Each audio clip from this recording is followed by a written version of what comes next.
Dragi moji gledatelji, današnje emisiji ću vas učiti kako ćete na izvanredan, prirodan i siguran način sprječavati napuhanost, nadutost, ali bilo koju drugu probavnu poteškoću. U današnjoj emisiji ću vam preporučiti najbolje prirodne laksative. Dakle, to su oni prirodni lijekovi koji potiču pražnjenje vaših crijeva, generalno podržavaju zdravlje vaše probave. U drugom dijelu emisije ću vam dati jedan specijalan napitak kojeg vi možete piti, pa čak u roku 10 minuta ćete se isprazniti u velikom broju slučajeva i smanjiti napuhanost, nadutost, recimo zatvor ili konstipaciju od kojih veliki broj vas pati.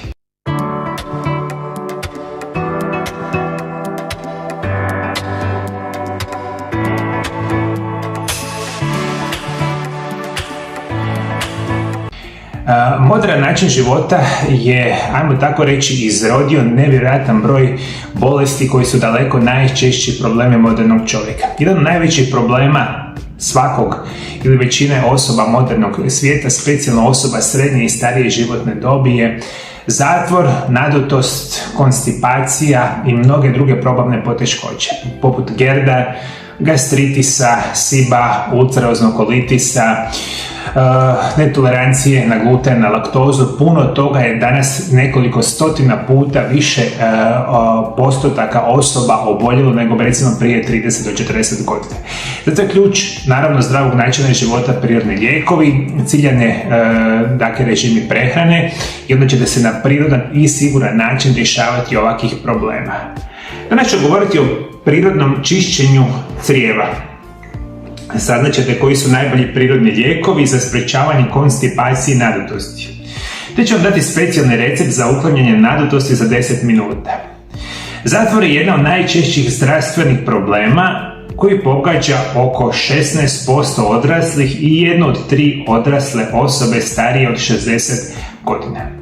Što pomaže u brzom ublažavanju zatvora. Iako su brojni lijekovi bez recepta dostupni za brzo liječenje ovoga stanja, ne smatraju se svi sigurnima i mnogi lijekovi koji kupujete u ljekarni imaju mnoge nuspojave.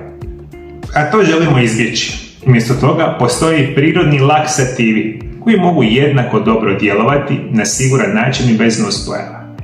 Prirodni laksativi u obliku određene hrane, pića i ljekovitog bilja koriste se za ublažavanje zatvora više od 2000 godina. Danas kao nikada u povijesti imamo problema sa probavom. Veliki broj vas, zapravo skoro svatko, kada ima probleme sa probavom, šta vi radite, moji dragi gledatelji? Idete u ljekarnu, trčite, kupovate one otrove koji se nazivaju laksativi. Vi ne znate svaki puta kad uzmete nekakvu kemijsku supstancu da ima more nuspojava, nikad ih ne čitate, jednostavno ste slijepi za ono što se događa i nikada se zapravo niste izliječili. Laksativ nije taj da vam liječi probavne poteškoće nikada, ali što je gore i što ih više uzimate, gomilat ćete puno više drugih problema. Kao što sam malo prije napomenuo. Više od 2000 godina znamo specijalne biljke, jedno isto tako ću vam govoriti u današnjoj emisiji, koji se koriste za probavne poteškoće. I onda nemate problema jer uzimate prirodne lijekove koji nemaju nuspojava. Kemijski lijekovi sa nuspojavama ne želimo uzimati, jer zato želimo živjeti zdravo i želimo uzimati prirodne lijekove koji nemaju nuspojava. Danas na tržištu su dostupni deseci različitih laksativa koji pomažu onima koji često dobivaju zatvor. Sve od biljnih čajeva i tinktura do tableta i klistira. Koji laksativi bez recepta mogu uzrokovati? Važno je shvatiti da laksativi na recept mogu pomoći u rješavanju simptoma zatvora u kratkom roku. Ali oni u konačnici ne rješavaju nikakve temeljne probavne probleme. Zapravo oni mogu još pogoršati problem. Mogu uzrokovati neželjene i opasne nuspojave, pa čak i možete postati ovisni jer se tijelo s vremenom počinje oslanjati na njih kako bi ispravno funkcioniralo. Naša tijela imaju nevjerojatnu prirodnu sposobnost samostalnog čišćenja i detoksikacije, samo trebamo osigurati ispravne hranjive tvari i hidratantne tekućine. Ovo prevedeno vam znači: laksativi, more nuspojava čak mogu izazivati ovisnost, vaš temeljni problem probavnog na duži vremenski period, i kada koristite laksative bez razmišljanja, situacija će praktično uvijek biti sve gora i gora. Naše tijelo je nevjerojatan mehanizam i samo njemu trebamo dati najbolje moguće uvjete i želimo u njega unositi ono što će ga liječiti i poticati bolju funkciju bez da ima nikakvih nuspojava. I mi kada govorimo konstipacija predstavlja neredovit rad crijeva te kao takav čest probavni problem. Konstipaciju imate ako idete na zahod, riječ je o 3 puta tjedno, te ako imate tvrdu i suhu stolicu. Zatvor je poremećaj koji je sve učestaliji u zapadnom svijetu. Zbog zatvora se možete općenito osjećati loše, a osim toga zatvor može izazvati i druge bolesti, primjerice hemoroide. Zatvor se najčešće događa kada se stolica kreće presporo kroz probavni trakt, kada nema dovoljno tekućine ili vlaknima bogate hrane u vašoj prehrani. Ili ako mišići debelog crijeva nedovoljno brzo rade kontrakciju koja tjera izmet prema vani. Tada se stolica stvrdne, osuši i prolazi kroz vaše debelo crijevo presporo. I to je uzrok konstipacije. Generalno razmišljamo, svako bi trebao imati minimalno, recimo 1 puta dnevno stolicu do nekako ok. Vi ako ćete imati 5-6 puta tjedno, opet je situacija u redu, međutim konstipacija na dugi vremenski period, što veliki broj vas ima, stvara mnoge druge probleme, jer vi ne želite za Boga miloga ostavljati stolicu u vašem probavnom sustavu i crijevima danima, neki možda čak i tjednima, jer upravo silna količina otpada u tijelu kasnije vama reagira sa puno većim problemima i zato je ključ da shvatite zapravo što je uzrok i najveći uzrok da vi imate konstipaciju. Ovo su glavni uzroki konstipacije: neadekvatan unos tekućine ili dehidracija, nedovoljna količina vlakana u prehrani, odgađanje obavljanja stolice, nedostatak tjelesne aktivnosti, osobito u starijih osoba, upalna bolest crijeva, nagle promjene u načinu života, na primjer putovanje, nova klima, novo podneblje, trudnoća, određene bolesti, kao što su moždani udar, dijabetes, bolesti štitnjače i Parkinsonove bolesti, određeni lijekovi, uključujući lijekovi protiv boli, diuretike i one za liječenje Parkinsonove bolesti, visokog krvnog tlaka i depresije, hormonalni poremećaj, hormoni, gubitak soli u tijelu kroz povraćanje ili proljev, ozljede liječne moždine, što može utjecati na živce koji vode do i iz crijeva. U rijetkim slučajevima zatvor može biti signaliziran ozbiljan problem, na primjer rak debelog crijeva ili autoimuna bolest. Simptomi konstipacije mogu biti osjećaj punoće i pritiska u rektumu, bolno napinjanje i osjećaj tjeranja na pražnjenje crijeva, bol u epigastriju, žgaravica, snažni bolovi u trbuhu, povraćanje, ubrzani rad srca, vrtoglavica, glavobolja, blaga anemija. Simptomi dakle mogu biti specifični i nespecifični, što naravno ovisi i o njihovom intenzitetu, ali i trajanju. Ako lakše simptomi traju duže, vjerojatno je da će se pojaviti teži simptomi vrlo velik, a budući da ovo stanje ima tendenciju se pogoršavati. Ovo vam prevedeno znači, ja sam to možda vama nabrao 20 najučestalijih uzroka konstipacije. Konstipacija kao takva primjerno u najvećem broju slučajeva dolazi radi prehrane, lošeg naravno prehrane, manjka kretanja i korištenja lijekova, pa onda ostale bolesti i ostali problemi mogu biti uzrok ove tegobe. Ono što želite u vaše tijelo je ubacivati specijalne prirodne laksative koji će vam poboljšati, a broj 1 koji ću vam danas reći biti će vlakna. Računajte da vam svaki dan treba 25 do 40 grama vlakana da ne dobijete zatvor. Voće i povrće s visokim udjelom vlakana uključuje avokado, kruške, jagode, zob, jabuke, maline, banane, mrkva, cikla, brokula, artičoka, prokulica, lećak, grašak, slanutak. Drugo što vam je treba je voda. Prednosti pitke vode su legendarne, ali često zanemarene. Vaši bubrezi i jetra zahtijevaju vodu za čišćenje krvi, proizvodnju urina i da pomažu vašemu tijelu da se riješi otpada. Kada pijete minimalno 2 litre vode dnevno, manja je vjerojatnost da ćete dobiti zatvor ili naditost. Treće je probiotička hrana. Probiotici su dobre bakterije u crijevima koje su u stanju uravnotežiti različite vrste loših bakterija. Oni pomažu stvaranju zdravog okruženja u crijevima, mikroflora, i mogu vam pomoći da se oslobodite probavnih poteškoća, uključujući zatvor ili proljev. Probiotička hrana uključuje kefir, kombuča, kiseli kupus, kimči, jabučni ocet, natto, miso. Samo pazite da pri kupnji mliječnih proizvoda uvijek odaberete organske proizvode, jer su lakše za probavu i kao što su proizvodi od kozjeg mlijeka, organski kefir, sirovi mliječni proizvodi ili mliječni proizvodi koji ne sadrže kazein A1. Moguće je nekvalitetna pasterizirana, homogenizirana mliječna proizvoda ili previše mliječnih proizvoda općenito. Osobito ako netko ima simptome netolerancije na laktozu, može uzrokovati upalu i pridonijeti disfunkciji probavnog sustava. Evo vam 3 izvanredna načina da vi rješavate vašu probavu. Trebaju vam vlakna, za Boga miloga, to valjda svatko zna. Dao sam popis namirnica koji su krcate sa vlaknima. Treba vam vode, treba vam probiotici. Mi to svi znamo, a ništa od toga zapravo ne uzimamo i zato imamo veliki problema. Voda, probiotici, vlakna će vam spriječiti nastanak ovih problema. Kada smo govorili o probioticima, kefir vam je najbolji možda na svijetu, ja ga apsolutno svakodnevno koristim. Međutim, vodite računa, kao što sam napomenuo, proizvodi moraju biti organsko podrijetla. 99% mliječnih proizvoda u dućanu ne smijete kupovati jer su štetni, krcati su kemikalijama, ali organske mliječne proizvode smijete piti, specijalno odlaski kefir. Moja 4. preporuka će biti nešto što se naziva aloe vera. Aloe vera je jedan od najstarijih prirodnih laksativa koji postoji. Ponekad se naziva aloe latex. Ova tvar dolazi prepuna enzima, vitamina, minerala i elektrolita koji pomažu omekšati stolicu i pomoći crijevima.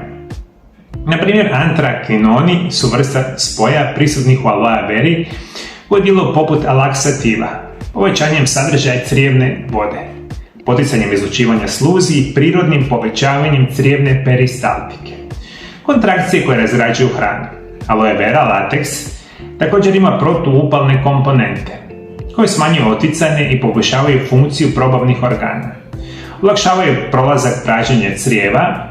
Neke od drugih prednosti aloe vere su njegova sposobnost da pomogne normalizirati kiselu alkalnu pH ravnotežu, smanjiti stvaranje kvasca i potaknuti rast dobrih probavnih bakterija. Za zatvor uzmite 100 do 200 mg aloe vera dnevno.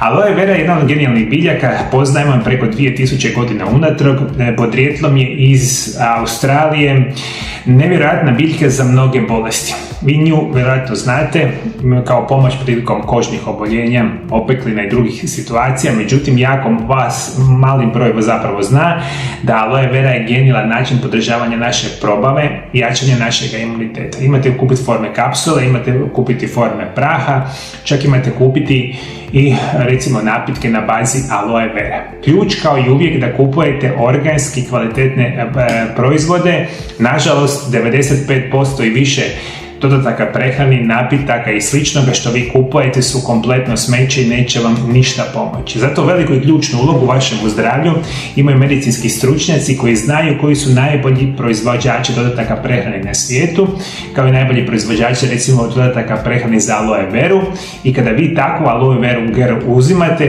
nekakav preparat, imat ćete nevjerojatnu šansu poboljšavanja vašeg zdravlja. Samo visoko kvalitetni dodaci prehrane vam pomažu, 95% su kompletno smeće, nemojte trošiti novce, gubiti svoju ušteđevinu na nešto što vam ništa ne pomaže. 5. će biti čija sjemenke. Jedna od prednosti čija sjemenki je njegova sposobnost apsorpcije vode u gastrointestinalnom traktu. Iz toga djeluje kao prirodni laksativ. Čija sjemenke osiguravaju 10 grama vlakana po porciji. Kombinirajte ju s tekućinom kako bi stvorili želatinoznu tvar koja se lako kreće kroz vaša crijeva. Konzumirajte između 1 i 3 žlice dnevno. 6. će biti laneno sjeme. Lanene sjemenke izvrstan su izvor vlakana, što dodaje masu vašoj stolici i pomaže da prođe kroz crijeva. Oni imaju oko 3 grama vlakana po žlici. Konzumirajte 2 do 3 žlice dnevno i po mogućnosti zamijenite ih prije upotrebe. Lisnato zeleno povrće.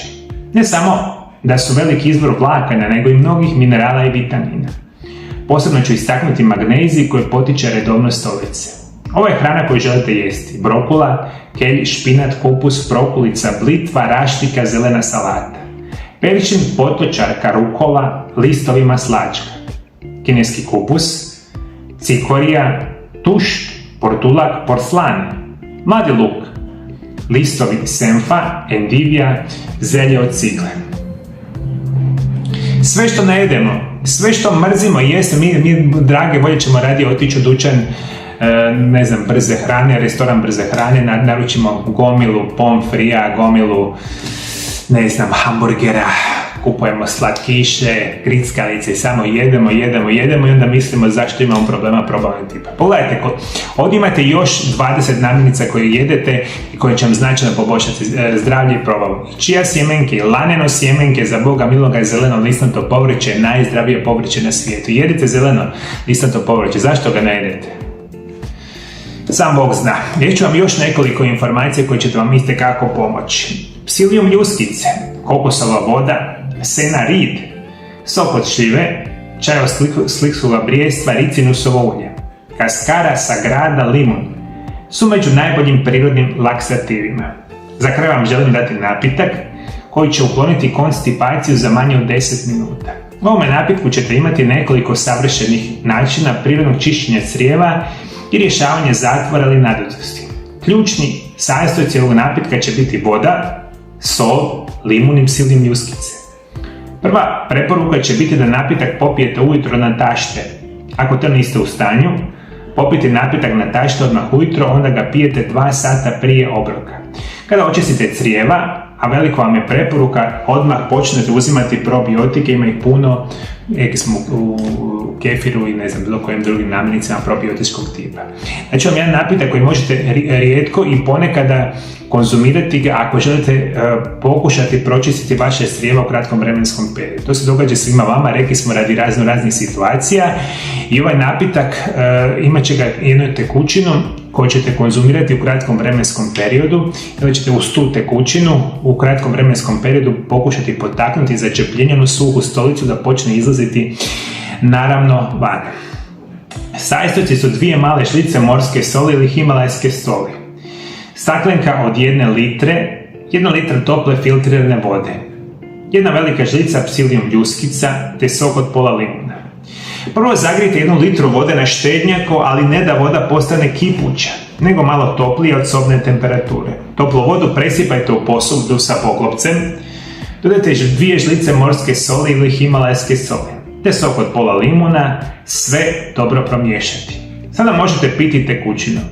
Pokušajte ju popiti u manje od 10 minuta.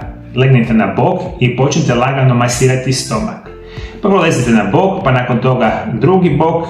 Pokušajte zadržati tekućinu 10-15 minuta, možda čak i nekad duže. Izdržite koliko možete i nakon toga odite na toalet i obavite veliku nuždu. Veliki broj osoba na ovaj način će pročistiti crijeva, međutim morate paziti da osobe koje imaju teže bolesti ili imate visoki krvni tlak ili pijete puno lijekova na dnevnoj bazi, prije čišćenja crijeva na ovaj način se posavjetujte sa vašim liječnicima. Dakle, u 1 litri vode za lakše razumijevanje imate psilium ljuskice, imate sol i imate limun. To se promiješa i popije. Možete leći nakon što ste popili pomalo u roku 10 minuta, a možete isto tako prošetati. Možete šetati po stanu, po kući, po dvorištu. Neko će u roku 5 minuta već završiti na WC-u, neko će možda trebati 30 minuta i više. To je zapravo manje bitno. Bitno je da se vi uspijete pročistiti na potpuno prirodan i siguran način. Kao uvijek sam rekao, problem nastaje kod svih vas koji pijete enormne količine lijekova, koji ste teško bolesni, ovo vjerojatno ne smijete uopće raditi, a specijalno ne smijete raditi bez konzultacije sa vašim liječnicima. I što ću vam još preporučiti, moji dragi gledatelji? Rekli smo, zdrav način života je ključ da ćete biti trajno zdravi, da ćete doživjeti duboku starost bez bolesti. Mi živimo u vremenima kada smo nikad više u povijesti bolesni, enormno smo bolesni, enormno loše živimo. Znate što je još interesantna informacija, moji dragi gledatelji? Osim što su došle najnovije informacije, da više nikad nismo bili bolesni, nikad više u povijesti ne pijemo lijekova, počelo se prvi puta nakon dugog vremenskog perioda smanjivati broj godina života koliko živimo. Imali smo jednu uzlaznu putanju, koliko smo živjeli prosječno, ne znam, 75, 70, 80 godina, pa sad počinjemo lagano padati. To je katastrofalna situacija. Znate zbog čega još, moji dragi gledatelji? Jer naše tijelo uz adekvatno ponašanje prema njemu ima mogućnost živjeti 150 godina. Nećete vjerovati, ovo su istraživanja studija 30 znanstvenika na području genetike koji 30 godina istraživaju ovu situaciju i znanstvenici se nalaze u Americi i jedni su najrelevantnijih informacija vezanih za genetski materijal i što na našu genetiku utječe kako treba da budemo zdravi i da budemo loši. Na našu genetiku katastrofa utječe loša prehrana, lijekovi, nekretanje, mislim ovo generalno sve što mi danas radimo. Ono što nama izvanredno pomaže, biti će svakodnevni redoviti post.